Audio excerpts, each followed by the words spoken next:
Começava por agradecer à doutora Cátia Lopes o convite, dar também os parabéns por esta iniciativa, promovida pela Associação Renovar a Mouraia, em parceria com o Instituto Marquês de Valflor e com a PAR. Dizer também que é um gosto e uma honra poder apoiar esta conferência através de um novo projeto que temos na nova School of Law, que se chama Nova Refugee Clinic, e também através do nosso centro de investigação, o CEDIS, onde colabora designadamente com uma das nossas palestrantes, a doutora Aua Baldé. Ora bem, temos hoje uma hora para discutir o tema dos direitos humanos e os desafios globais associados aos direitos humanos. E eu vou propor um desafio muito difícil às nossas três palestrantes. Temos aqui um all-woman panel hoje, que é falar sobre este tema em cerca de 10 minutos, para depois conseguirmos ter 30 minutos de espaço de discussão, que eu pedia que depois fosse vertebrado através do bate-papo. Eu tentarei depois filtrar as questões que queiram colocar às nossas palestrantes. Já foram apresentadas no essencial, eu não vou perder muito tempo com isto, tendo em conta que só temos uma hora para o nosso debate. Darei a palavra já a seguir à professora Patrícia Galvão Teles, como foi referido, é membro do Comitê de Direito Internacional das Nações Unidas, e seguidamente a doutora Aua Baldé, que está neste momento a acabar um doutoramento em Direito Internacional Público, também nesta área dos direitos humanos, e finalmente a doutora Rosa Cervera, aqui em representação do Centro Norte-Sul do Conselho da Europa. E, portanto, darei já em seguida a palavra à professora Patrícia Galvão Teles, pedindo às três que tentassem, na medida do possível, cumprir este tempo muito limitado que têm para falar sobre o tema dos direitos humanos e os desafios globais que aos mesmos se colocam nos dias de hoje. Muito obrigada, obrigada pelo convite para estar presente hoje e partilhar algumas reflexões sobre esta temática. Como disse agora mesmo o professor Francisco Pereira Coutinho, de facto o grande desafio é tentar condensar num espaço tão curto reflexões sobre matérias tão importantes e de atualidade. Eu vou tentar, enfim, de facto em 10 minutos, lançar algumas ideias para enquadrar estas temáticas, também um pouco do ponto de vista que tenho como académica, mas também no âmbito das funções que desempenho atualmente como membro da Comissão de Direito Internacional das Nações Unidas, e lançar algumas pistas para depois, para posterior reflexão e debate com os participantes. Por isso eu tentei, enfim, pegar no tema da formação, da conferência mais alargado, na questão da Agenda 2030 e das migrações, e no fundo cotejá-lo com o tema específico desta sessão sobre os direitos humanos e os desafios globais, e pareceu-me que havia dois temas muito evidentes que faziam bem o cruzamento entre estas várias temáticas, entre a Agenda 2030, entre o tema das migrações, entre os desafios globais e as questões de direitos humanos. E esses dois temas, para mim, são, por um lado, a situação atual que nos obriga até a fazer este tipo de encontros por Zoom, por videoconferência, que é a situação da pandemia atual, e por outro lado uma questão que, enfim, já está presente há mais tempo e que não vai desaparecer, agora parece que está um bocadinho mais escondida, mas não vai desaparecer, que é a questão das alterações climáticas. E por isso o que eu queria era, pegando nestes dois desafios globais, que são certamente dois desafios globais em que há questões de direitos humanos envolvidas e também um enfoque que vou tentar explicar muito rapidamente na questão das migrações, usar esses dois temas um pouco para ajudar à reflexão e à discussão. Em primeiro lugar, a questão da pandemia é uma questão que, enfim, tem obrigado a uma reflexão, tal como, enfim, nós vivemos de um dia para o outro todos estes acontecimentos, a reflexão em termos políticos, em termos jurídicos, em termos sociológicos, económicos também, apesar de esta ser uma realidade para aqueles mais dentro destas matérias, no fundo um acontecimento esperado, era uma questão mais do quando e não se, parece que, enfim, toda a reflexão está a aparecer neste momento, e eu tenho acompanhado vários debates nesta matéria que de facto permitem identificar, por um lado, sem dúvida que estamos aqui perante um desafio global, por outro lado é evidente também que é uma questão que a Agenda 2030 também toca, talvez, enfim, se ela fosse escrita hoje e não há 5 anos, a questão das epidemias que estão lá já, mas mais focadas na questão da SIDA e da ébola,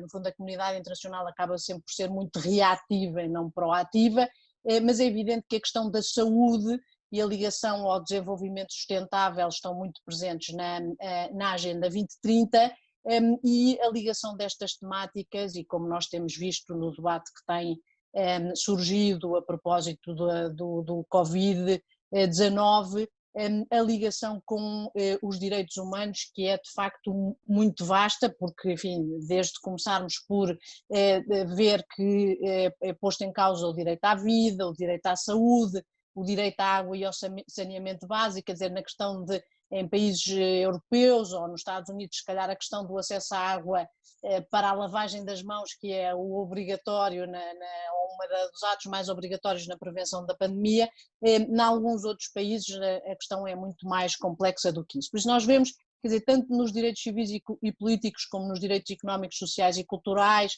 questão do acesso à educação, à saúde, questões ligadas à aplicação dos estados de emergência, das medidas de quarentena, e evidentemente também, como já vimos em alguns exemplos, manifestações de xenofobia e racismo, quer dizer, toda esta questão ligada não só à doença em si e à epidemia, como também às medidas aplicadas, medidas de saúde pública para controlar a pandemia, tem uma ligação muito forte com o menu, a panóplia de direitos humanos que nós conhecemos.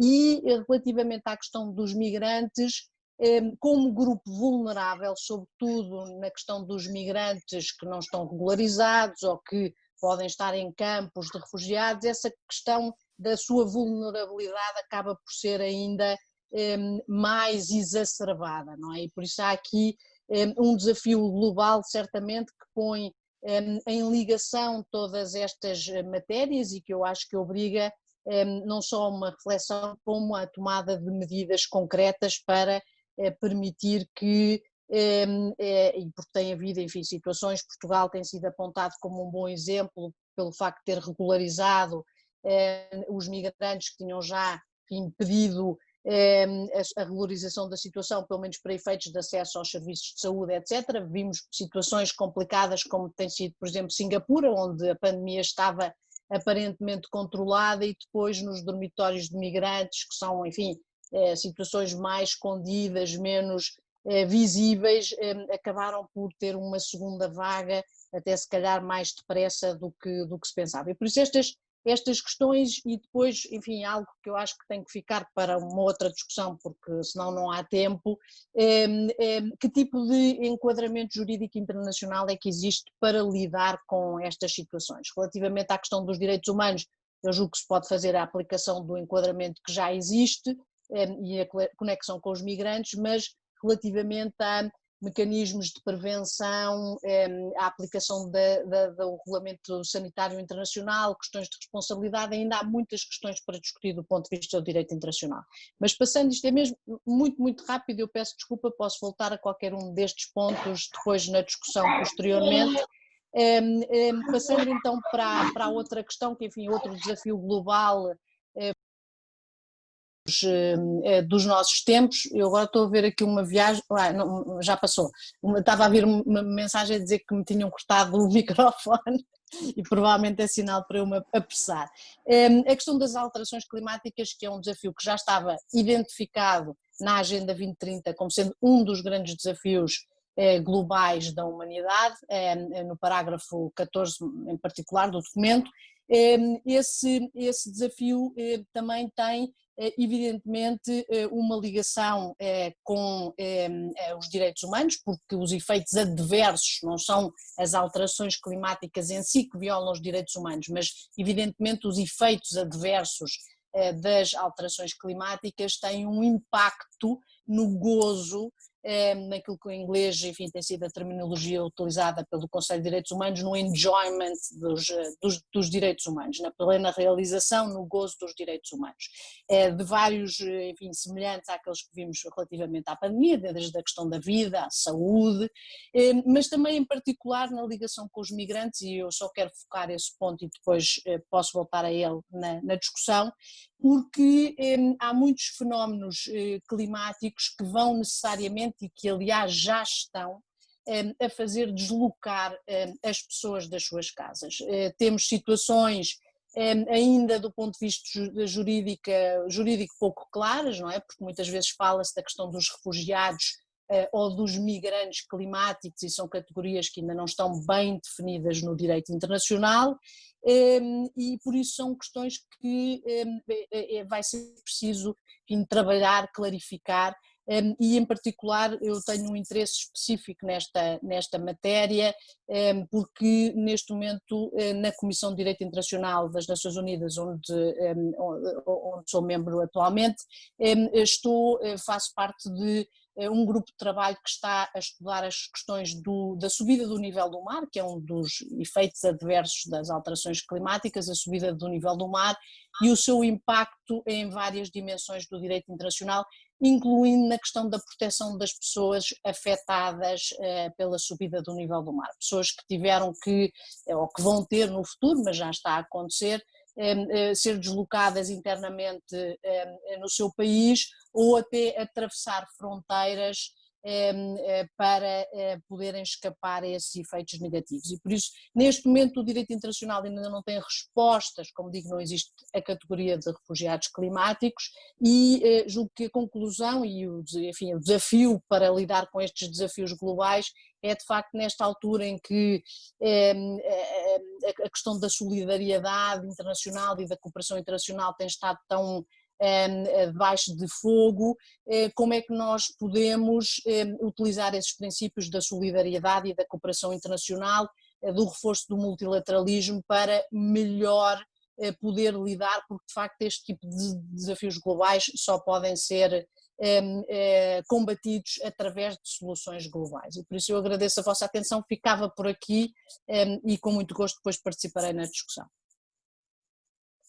Muitíssimo obrigado. A professora Patrícia cumpriu estritamente o tempo que lhe estava destinado. Dou a palavra então à Aue.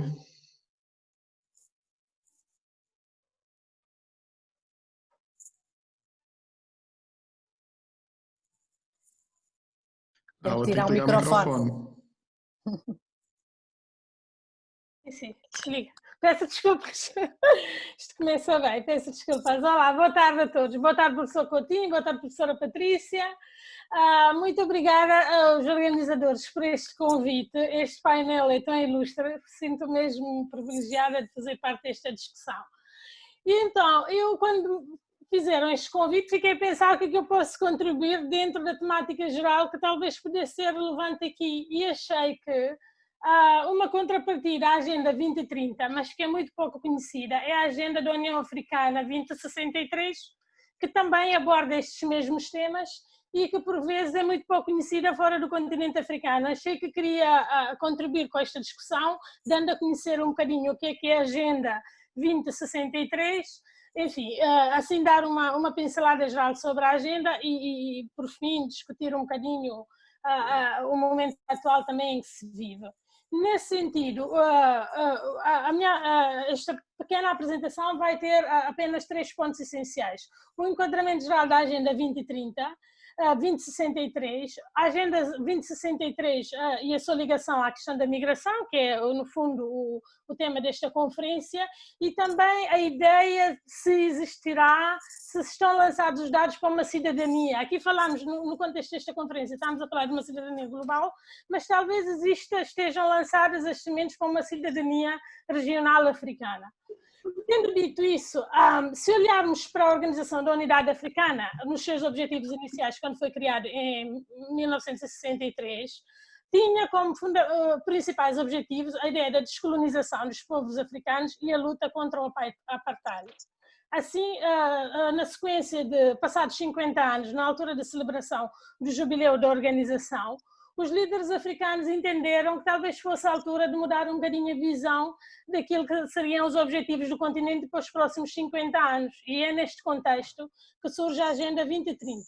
E o objetivo era ter uma visão chamada a visão panafricanista, que é uma visão integrada de uma África próspera, pacífica, impulsionada pelos seus próprios cidadãos, representando uma força dinâmica na arena internacional. Este era, assim, o panorama geral da discussão da agenda, de onde se deveria enquadrar a Agenda 2063. A partir daqui, criou-se um grupo de trabalho que depois procedeu à criação do documento em si chamado Agenda 2063, a África que queremos, que está baseada em 7 aspirações. A primeira é uma África próspera, a segunda é uma África integrada, que está diretamente ligada com a discussão de hoje, uma África com base numa boa governação, uma África pacífica, uma África com uma forte identidade cultural e também um desenvolvimento orientado para as pessoas e também o continente como um forte ator regional. A partir daqui, o que é que se passou depois? Tinham as 7 aspirações e estas aspirações, sendo certo que o período temporal para a sua realização é de 30 a 50 anos, decidiu-se que tinha que se fazer um plano de realização decenal, ou seja, a cada 10 anos produzir os objetivos concretos no sentido de atingir essas 7 aspirações. E o primeiro plano decenal, e devo dizer que a Agenda 2063 foi aprovada antes sequer da Agenda 2030 das Nações Unidas. E através dela, neste primeiro plano decenal, cuja implementação decorre desde 2013 até 2023, tem vários eixos fundamentais que depois, em que cada uma destas 7 aspirações se traduzem em objetivos concretos, neste caso 20 objetivos, e depois áreas prioritárias. Só para dar um exemplo concreto, faremos, por exemplo, da questão de uma África próspera. Esta África próspera depois traduz-se num elevado padrão de vida para os africanos. Cidadãos bem educados, saudáveis, que tem a ver com a questão até da pandemia que se discute agora, e a partir daqui fazem-se umas áreas prioritárias que são essenciais para atingir os tais objetivos propostos. A partir daqui, depois, em termos de implementação, o que se pretendeu fosse que houvesse vários níveis de implementação, que o programa em si tivesse refletido nos programas nacionais, mas que também que as chamadas comunidades económicas regionais tivessem um papel a desempenhar, servindo de ponte entre os Estados-membros e a própria União Africana. Portanto, é uma implementação a 3 fases, a nível doméstico, a nível regional e depois a nível do próprio continente africano. Agora, relativamente à questão como é que esta agenda tem a ver com a imigração, trouxe aqui alguns dados, porque às vezes acho que é muito interessante olhar para os dados, em que se diz que, por exemplo, em África, estes são dados de 2015, que vem num documento da União Africana, existiam 20 milhões de imigrantes no continente africano, sendo certo que desses 20 milhões, 18 milhões eram originariamente africanos, ou seja, a maioria dos fluxos migratórios que acontecem no continente são internos, apesar de que, paradoxalmente, o que se ouve aqui fora é desses que tentam atravessar o Mediterrâneo, entre outros, mas estes são a pequena minoria, representam na verdade menos de metade, a menos de 20% daquilo que são os fluxos migratórios. Tendo dito isso, a União Africana procurou, de certa forma, adotar um quadro de políticas de imigração para a África e um plano de ação. E este plano de ação visa justamente responder aos desafios das políticas migratórias para todo o continente, não só olhando para a questão específica da migração transcontinental. E aí, esse quadro de políticas de imigração identificou várias áreas. As áreas que têm a ver com a migração laboral, a migração irregular, talvez seja a que se mais ouve falar por cá, os deslocamentos forçados, e devo dizer que em termos de deslocamentos forçados, a maioria também acontece no continente. Enfim, e através disso procurou-se depois, exatamente porque se trata de uma questão da migração está intimamente ligado com os fluxos dos países africanos para outros. Existe uma iniciativa que foi lançada, que tem justamente a ver com a segunda aspiração africana, que é uma África unida e politicamente coesa, uma África integrada. Os dirigentes africanos estão a tentar fazer um lançamento faseado daquilo que deverá culminar com uma espécie de um quebrar de barreiras no continente africano.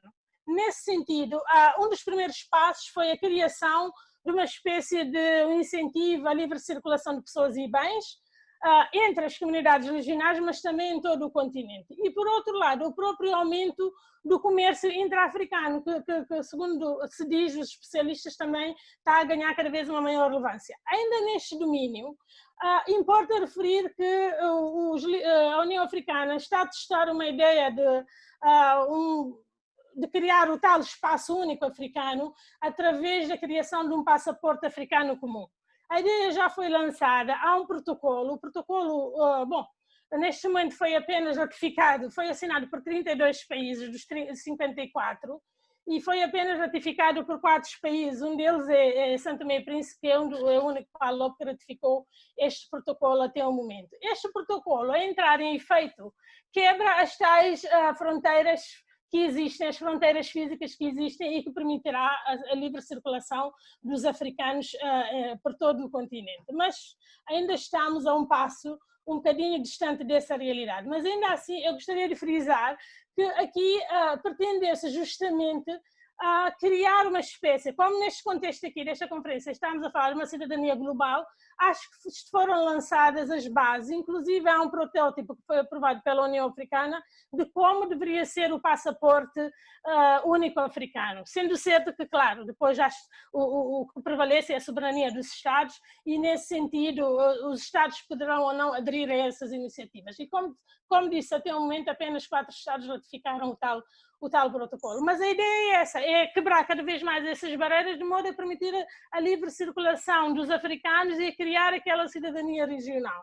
E devo dizer que ainda deste âmbito de criar, e estou quase a terminar, estou aqui a olhar para as horas, de remover as barreiras que pudessem existir continentalmente. No caso da Comunidade Económica da África Ocidental, da qual a Guiné e Cabo Verde fazem parte, os cidadãos da CEDEAO podem circular livremente no espaço da África Ocidental.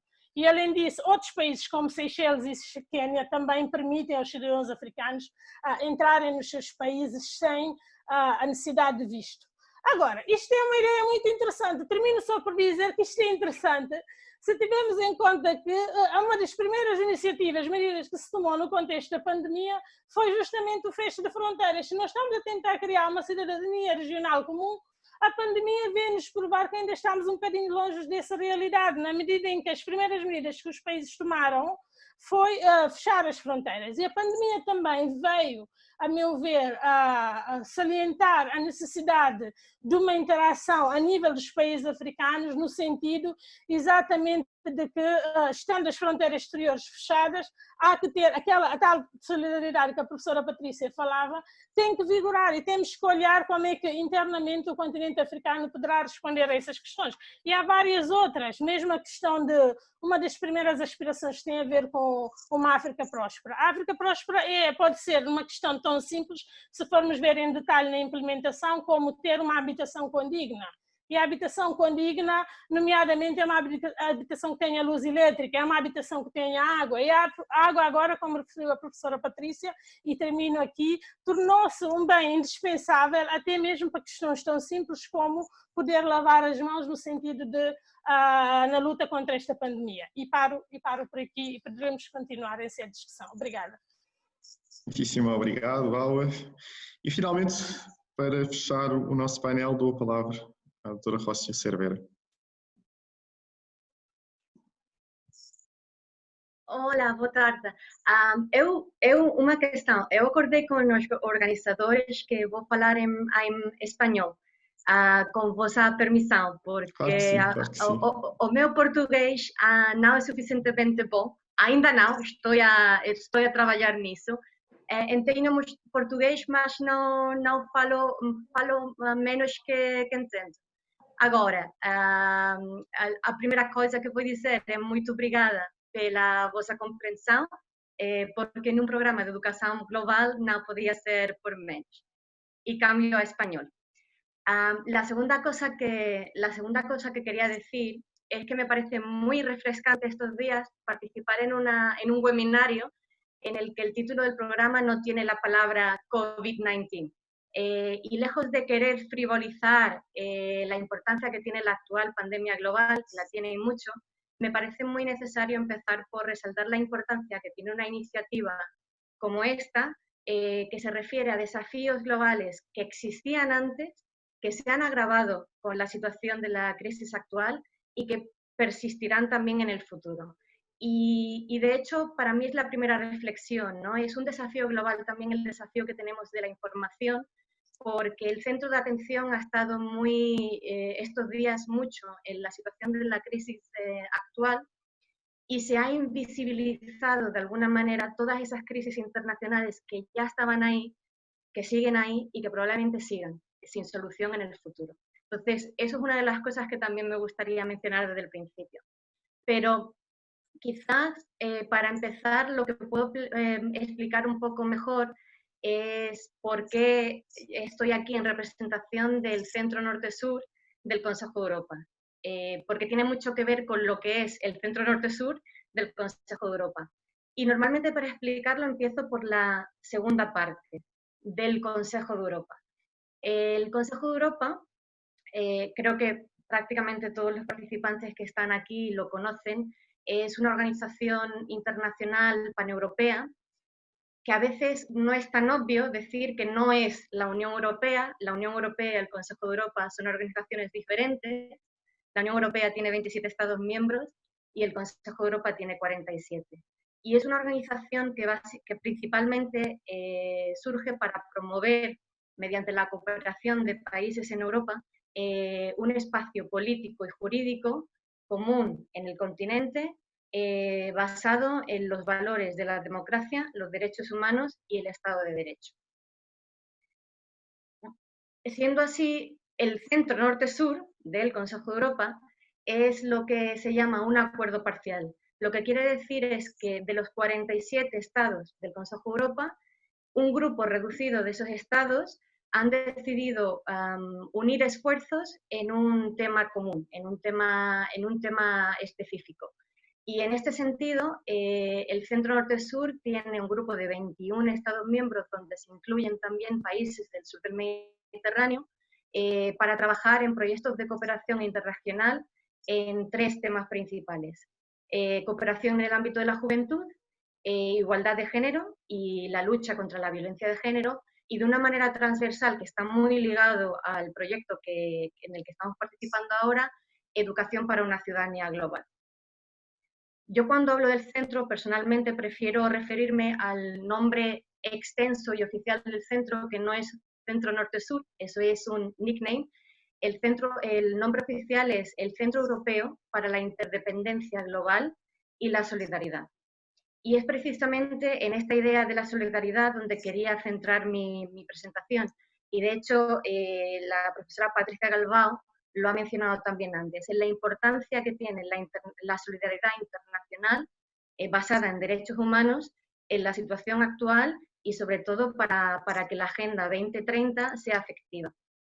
Y es un tema muy de actualidad porque estos días la palabra solidaridad está también en boca de todos como la solución a la pandemia global. Pero quizás lo que hay que reflexionar es también de qué tipo de solidaridad hablamos, cuál es la situación actual de la solidaridad internacional y sobre todo qué perspectiva de futuro tiene. Se puede empezar un poco argumentando que el concepto de solidaridad ya en sí es una paradoja. Por un lado, solidaridad tiene que ver con la unidad y la universalidad y resalta valores como la responsabilidad común. Pero también tiene que ver con ciertas connotaciones de antagonismo. Es decir, uno de los desafíos que se le achaca o que se le presenta al concepto o a la práctica de la solidaridad internacional es... Doutora Rócio.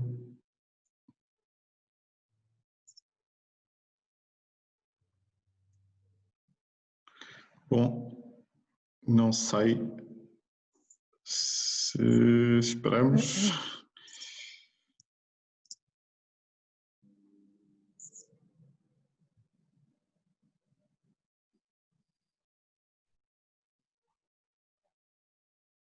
Enfim, eu creio que temos aqui um problema com a ligação à internet da doutora Rócio Cervera e, portanto, eu pedia que esperássemos mais alguns segundos antes de... Eu creio que deve ter saído para voltar a entrar.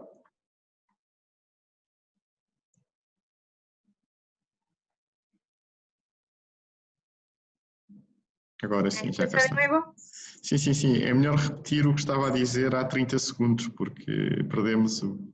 Sí, perdimos la conexión. Sí, está bien. Disculpas. No faz mal. Estaba en el foco que le pongo a la presentación, que tiene que ver con la solidaridad internacional, estaba hablando de la paradoja que en ocasiones integra el concepto mismo de solidaridad.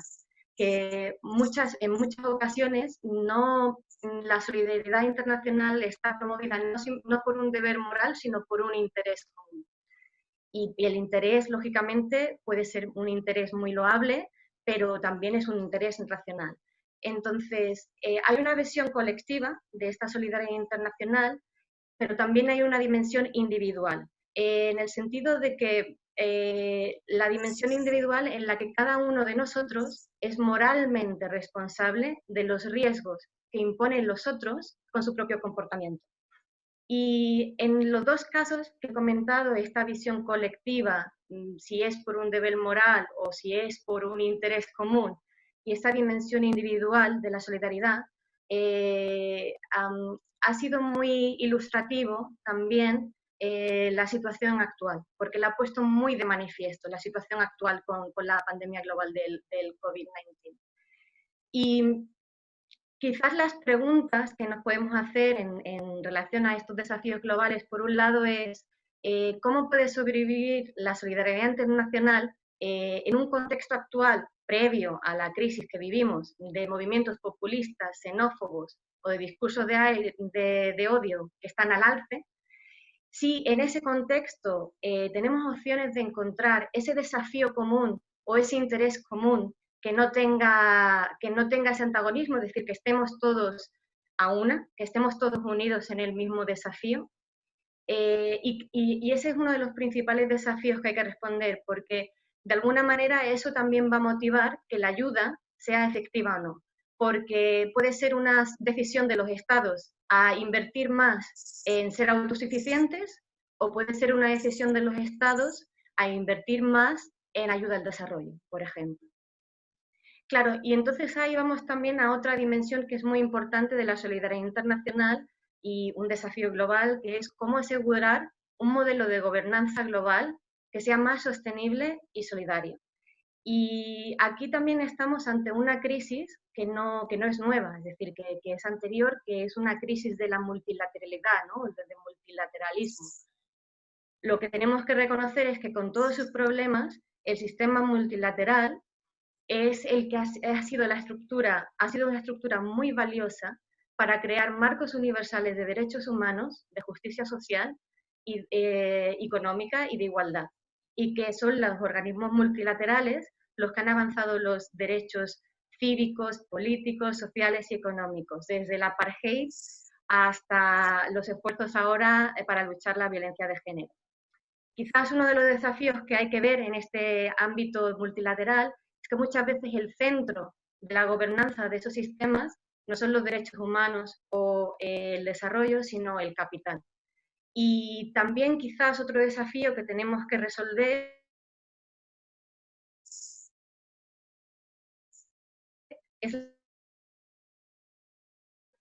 no es holístico, no es una calle de dos vías. Suele ser del norte hacia el sur, pero quizás no tanto del sur hacia el norte, del área del sur, y eso es también muy importante, porque es lo que asegura que la solidaridad y los programas de solidaridad internacional sean efectivos. Bueno, todos estos desafíos existían, sean efectivos. Bueno, todos estos desafíos globales es importante también hablar del desafío actual que viene específicamente con la crisis que vivimos ahora de la pandemia global, porque es una situación de emergencia. Y porque en una situación de emergencia las crisis aceleran tendencias. Y al acelerar tendencias muchas veces se toman medidas de emergencia de manera rápida porque se necesitan medidas rápidamente, pero esas medidas de emergencia crean precedente y lo que es un precedente se puede volver permanente. Y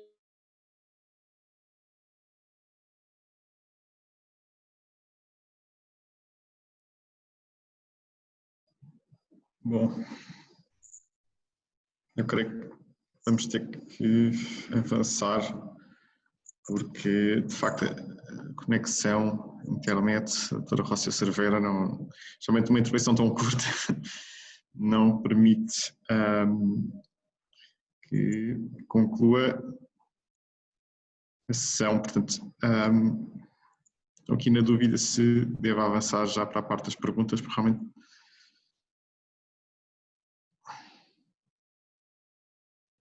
Rosa, eu pedi-lhe que concluísse, está bem, porque isto é com a sua... voy a terminar, justo estaba para terminar, simplemente decir para terminar que soy consciente de que mi exposición está muy basada también en valores, que el hablar de valores puede ser complejo y puede ser debatible, sobre todo si hablamos con posesivos, de qué valores, nuestros valores, los valores de quién, pero que sin tener respuesta a todas las preguntas que he puesto sobre la mesa, lo que sí comparto con este proyecto son soluciones que son efectivas y esas pasan por el trabajo que se hace en este proyecto o el trabajo que también hacemos en el centro, que es unir esfuerzos para seguir expandiendo y promoviendo la educación para una ciudadanía global. Muchas gracias. Obrigado. E apesar das dificuldades de ligação, conseguiu concluir a sua intervenção. Ora bem, temos aqui um período de 20 minutos para debate. Já vejo algumas questões, obrigado Emily, no chat. E eu começarei então com a segunda questão, mais curta, a Mónica Santos Silva, que pergunta ao nosso painel o seguinte: perante os novos desafios que se colocam às sociedades locais, será que conseguimos alcançar os 17 ODS ou estará a Agenda 2030 comprometida? Uma pergunta genérica sobre se acham que conseguiremos alcançar os vários ODS. Depois temos aqui uma questão para a professora Patrícia Galvão Teles sobre a questão dos refugiados climáticos.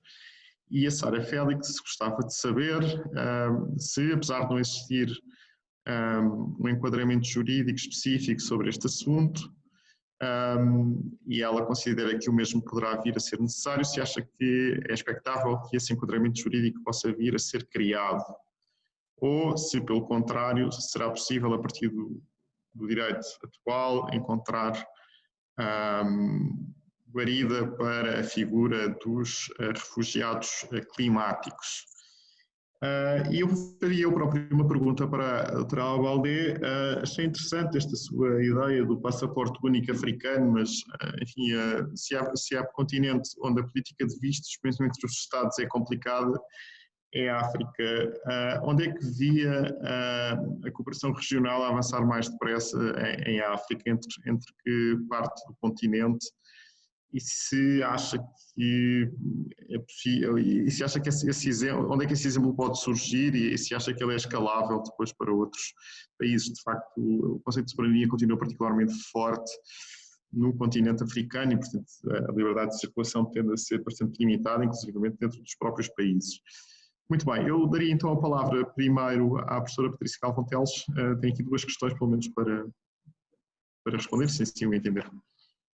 Sim, sobre a primeira, eu acho que é uma pergunta que ninguém consegue responder, não é? Se é possível cumprir os ODS. Quer dizer, olhando para a história e para o antecedente, não é? Para os objetivos do milénio, estes pelo menos são mais concretos, não é? São mais concretos. Eu acho que é a grande vantagem desta Agenda 2030 relativamente aos objetivos do milénio, ao seu caráter concreto e a possibilidade de os transformar em políticas públicas e enquadramentos jurídicos concretos e de forma mensurável. Se vão ser cumpridos, eu acho que nunca vão ser cumpridos na sua integralidade, vai sempre haver coisas para fazer e não me espantaria, conhecendo as Nações Unidas e conhecendo os Estados, que chegando a 2030 transformássemos isto numa nova agenda, não é? A União Europeia também é especialista nisso, não é só as Nações Unidas, por isso eu acho que, enfim, independentemente da situação atual, aqueles objetivos tão ambiciosos para serem cumpridos num período de 15 anos, não é? É evidente que têm uma força política muito grande e têm de facto entrado nos Estados a nível de formatação das políticas públicas e financiamento do desenvolvimento e na cooperação internacional, mas é evidente que não é possível, na minha opinião, e enfim eu não sou uma especialista da Agenda 2030 e dos ODS, mas olhando para o documento eu julgo que é mais, quer dizer, vai ter um impacto e já está a ter um impacto grande e vai ter um impacto grande, mas vai sempre ser um work in progress que depois vai continuar a ser transformado. Agora, mais especificamente sobre a questão da Sara Félix, sobre a questão dos refugiados climáticos, eu acho que há, quer dizer, claramente, até pensando na história da Convenção dos Refugiados, claramente quando a Convenção foi negociada esta questão não existia, não era uma coisa que não, nem mesmo, ou quase nem mesmo em ficção científica, e por isso claramente não está, o enquadramento jurídico atual não permite e tem sido, enfim, claro que podíamos tentar interpretações mais criativas e atualistas, mas pelo menos nos tribunais nacionais, nomeadamente na Nova Zelândia, onde essa questão já foi colocada especificamente, foi sempre uma resposta, houve sempre uma resposta negativa, não é? Por isso eu julgo que é difícil fazer uma interpretação mais elástica juridicamente, em termos stricto sensu, da noção de refugiado. Agora, eu acho que há alguns desenvolvimentos interessantes mais no segundo sentido da sua pergunta, ou seja, o que é que nós podemos usar de enquadramento jurídico existente para tentar, no fundo, comatar esta lacuna, porque a questão da renegociação, que é uma coisa que às vezes é sugerida e já foi talvez equacionada em tempos, a questão da renegociação, de uma abertura de uma negociação da Convenção dos Refugiados para alargar a definição, nesta altura, até também por muitas das coisas que foram referidas na discussão já hoje, é um momento internacional muito difícil para tentar reabrir qualquer convenção, e o resultado pode ser no sentido de uma menor proteção do que de uma maior proteção, não é? Por isso eu acho que há um grande medo, um grande receio, e por isso fizeram também os compactos globais dos refugiados e das migrações, não é? No fundo para ser um pouco de soft law, a indicar direções que não conseguimos chegar, ou não conseguimos pelo menos neste momento chegar lá em termos de hard law. Agora há desenvolvimentos interessantes em termos de direito internacional para no fundo tentar dar algum tipo de proteção. Um deles evidentemente enfim, explorando tudo aquilo que é o arsenal de direitos humanos que são aplicáveis às pessoas que são deslocadas ou que saíram do seu país em termos de migração, não no sentido restrito, não é? Mas num sentido mais alargado. Há uma decisão muito importante de janeiro deste ano do Comitê de Direitos Humanos das Nações Unidas, que é o órgão de supervisão do Pacto dos Direitos Civis e Políticos, que embora não tenha dado razão, isto veio até na sequência daqueles casos que há pouco citava da Nova Zelândia, que depois foram apresentados, o queixoso apresentou também a sua situação, um cidadão de Kiribati que saiu para a Nova Zelândia, viu os seus pedidos de visto, enfim, a título de refugiado climático negado, e depois submeteu uma queixa ao Comitê de Direitos Humanos das Nações Unidas, que disse que, enfim, neste caso, ainda não estamos nessa situação, mas haveria aqui margem para aplicar o princípio do non-refoulement, não é? Do não rechaço da pessoa, caso o regresso ao seu país de origem implique risco em termos de vida, em termos de saúde, em termos do gozo dos direitos humanos. E por isso não é que tenha, neste caso, sido aplicado, mas em situações futuras eu acho que há aqui uma porta interessante aberta pelo Comitê dos Direitos Humanos, da aplicação do princípio de não-refoulement, que está em praticamente todas as convenções em matéria de direitos humanos, para pelo menos garantir alguma proteção jurídica para as pessoas que não podem regressar ao seu país. Muito obrigado. Aua, quer...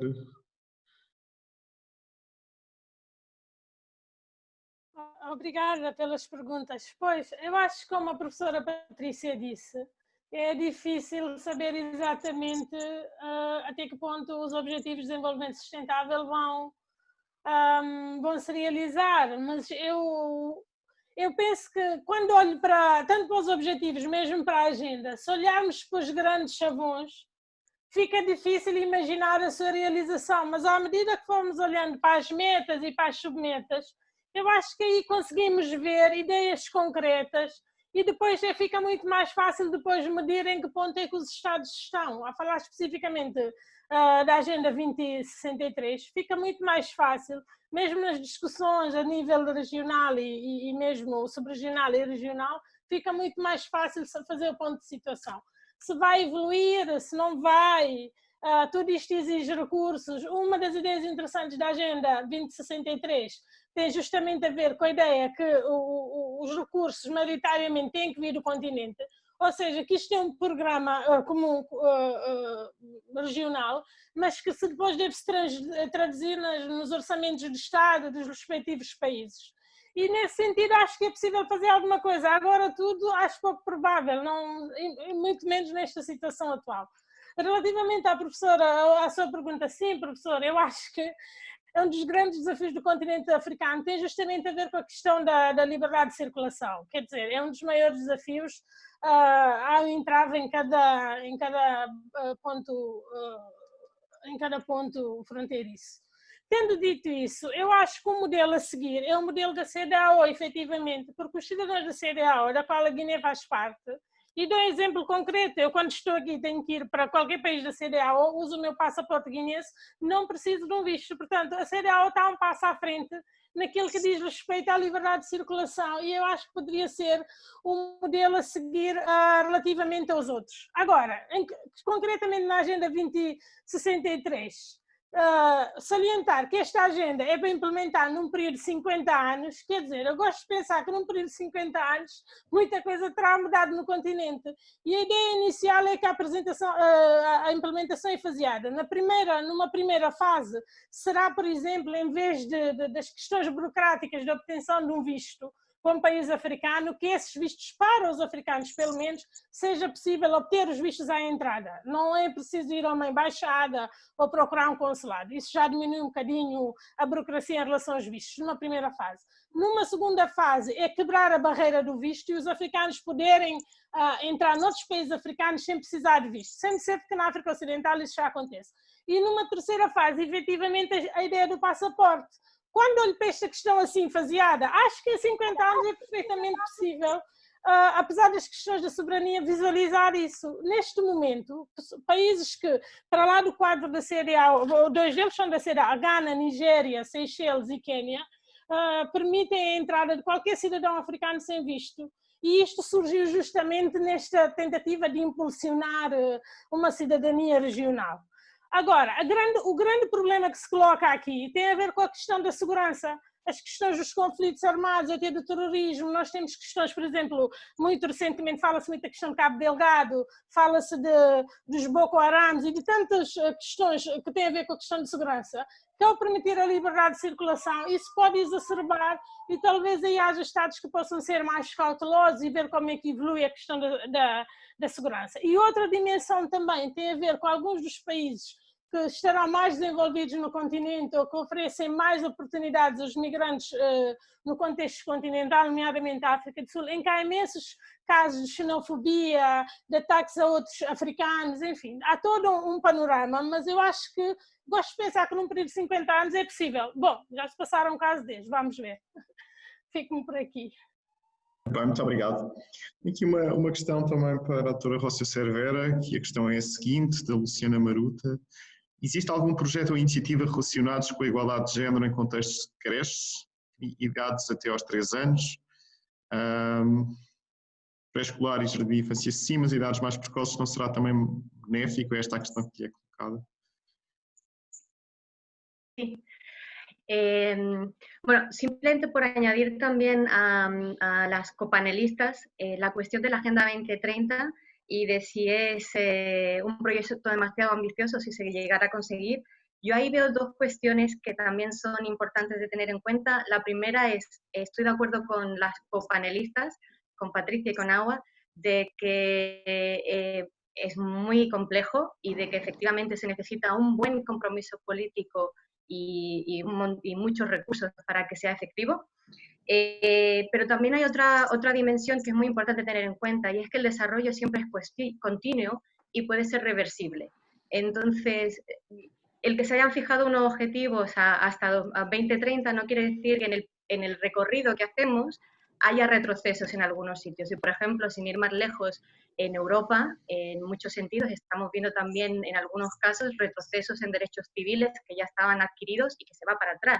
Entonces, una dimensión muy importante de la Agenda 2030, que es un elemento diferenciador con la Agenda del Milenio, con la Agenda anterior, es que plantea el desarrollo como algo que no es transitivo, es decir, que estamos todos en desarrollo, que no hay unos que estén desarrollando a otros, sino que el desarrollo es continuo y estamos todos en desarrollo.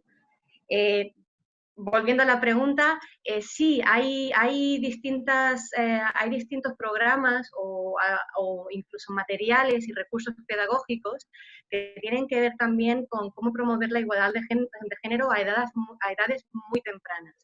Y de hecho se me ocurre, luego podemos también intercambiar contactos si hay interés en tener algunas referencias. El Consejo de Europa, por ejemplo, tiene cantidad de recursos pedagógicos que se pueden utilizar en guarderías y en preescolar. Hay uno en particular que se llama Compasito y que tiene que ver con cómo tratar temas relacionados con derechos humanos con alumnos y con crianzas en edades muy tempranas. Y la igualdad de género es uno de esos temas. Así que sí, que hay algunos programas, sobre todo estándares del Consejo de Europa, que se adaptan también para la escuela, para preescolar. Muito bem, muito obrigado. Aqui é também uma outra questão para si, sobre se o Centro Norte-Sul analisa o que é feito nas escolas a nível de educação para a cidadania global. Rócio?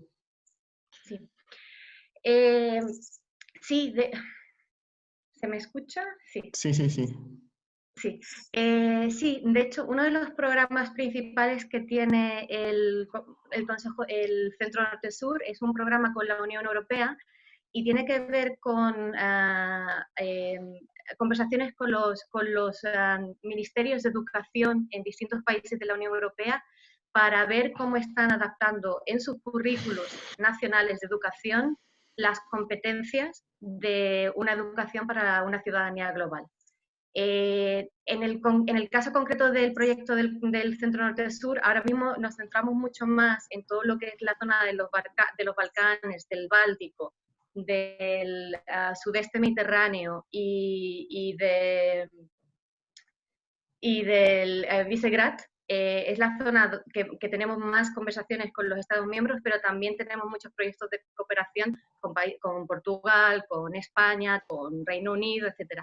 Y los diálogos son entre las plataformas de sociedad civil, que son agentes muy importantes en la promoción y en la educación, en la educación para una ciudadanía global, con los ministerios de educación, pero también con agentes parlamentarios y con autoridades regionales y locales, que también tienen competencias de educación no formal, de educación informal. Entonces, el proyecto tiene que ver con poner a todo el mundo en diálogo y ver cómo se avanza en integrar cada vez más en el currículo formal de las escuelas educación para una ciudadanía global. Muito obrigado. E para terminar, eu creio que tenho aqui só duas questões, até porque estamos a chegar às 6 horas, também relacionadas com algo que já foi aqui focado, que era uma questão da Yolanda Menezes, perguntando, creio que a professora Patrícia Galvão Teles, se a questão dos migrantes climáticos não poderia resolver-se através de um direito internacional regional, através de acordos regionais, por um lado, e a Yolanda Menezes também, não, creio que era a mesma questão, creio que era a mesma questão que aqui estava em causa. Daqui da Daniela Menezes, que pergunta também se a criação de mais uma categoria de refugiados não apenas aumenta a dificuldade do entendimento de migração como direitos humanos. Portanto, uma questão de saber se esta nova categoria não cria mais confusão e, por outro lado, se essa mesma categoria não pode, então, ser criada por via regional. Sim. Não, obrigada pelas perguntas, são muito relevantes. Eu acho que, do ponto de vista, e agora explicando um bocadinho melhor aquilo que nós estamos a fazer na Comissão de Direito Internacional, claro que é focada no aspecto da subida do nível do mar, não é geral em todos os tipos de efeitos adversos das alterações climáticas, mas precisamente a nossa abordagem, pelo menos para já, vai no sentido de tentar, com aquilo que são os mecanismos internacionais e regionais existentes, identificar qual é que é o tipo de proteção em termos de direitos humanos para as pessoas deslocadas, ou que, enfim, acabam por ser, em termos ou voluntariamente ou forçadamente, que têm que sair, que têm que abandonar as suas zonas de residência. E por isso a ideia é, neste momento, também pelas dificuldades políticas, pelo aquilo que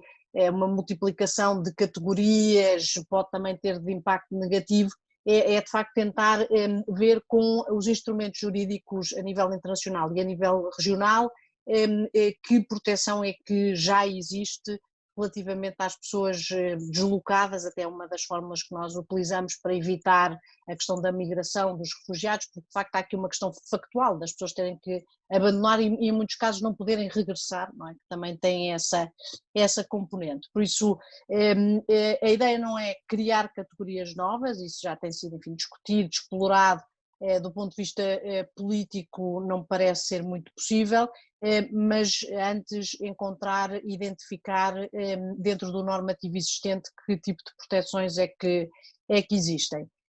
E é verdade que a dimensão regional é muito importante, a dimensão regional é muito importante e nós estamos a ver, quer dizer, em termos da prática dos Estados, sobretudo na zona do Pacífico, que é onde, quer dizer, que é a zona que está na linha da frente, sobretudo as pequenas ilhas do Pacífico são os países que estão na linha da frente a sofrer as consequências das alterações climáticas. Há alguma coordenação a nível regional, algumas declarações políticas a nível regional.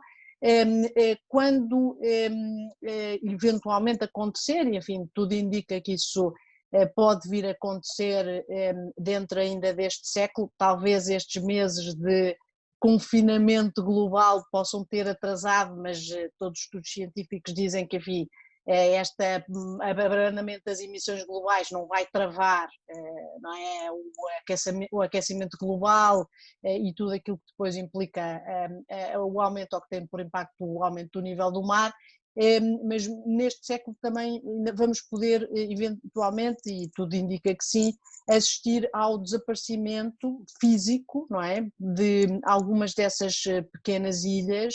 E isso depois também evidentemente vai ter que ser um problema que não só, enfim, do ponto de vista global, do ponto de vista da comunidade internacional vai ter que ter alguma discussão, mas provavelmente, realisticamente, vai ter que ser visto também do ponto de vista regional e, por exemplo, uma das questões que se discute é, por exemplo, a criação de federações que pudessem, no fundo, integrar alguns desses Estados que possam vir a desaparecer fisicamente e por isso mantendo algum tipo de personalidade jurídica internacional. E evidentemente também do ponto de vista mais concreto da proteção das pessoas, há nessa zona do Pacífico, incluindo com a Nova Zelândia e com a Austrália, por exemplo, acordos para vistos temporários de proteção. Os Estados Unidos têm também, porque há uma ligação muito forte relativamente a algumas ilhas do Pacífico, tipo as Ilhas Marshall e a Micronésia, uma política de vistos de migração e imagino que isso possa vir a acontecer também noutras zonas do globo. Por isso é uma discussão que eu acho que tem que ser feita a nível internacional, mas provavelmente vai dar lugar a soluções a nível regional, porque depois cada região vai ter as suas especificidades e, evidentemente, perguntando a estas pessoas que estão já a sentir-se afetadas por este tipo de fenómenos ou que imaginam que possam vir nos próximos 10, 20 anos, o que é que eles preferem? A primeira resposta é sempre ficar onde estão, não é? É sempre a primeira resposta, é uma situação que seja in situ ou o mais próximo possível disso, não há uma ligação muito forte em termos, fala-se menos disso, mas não é, em termos culturais, por exemplo nos povos do Pacífico, relativamente às ilhas, ao oceano, às tradições culturais, e por isso eu acho que essa dimensão regional vai ser muito importante também dessa perspectiva. Muito obrigado. E são 6h05, portanto são horas de fecharmos esta nossa conferência.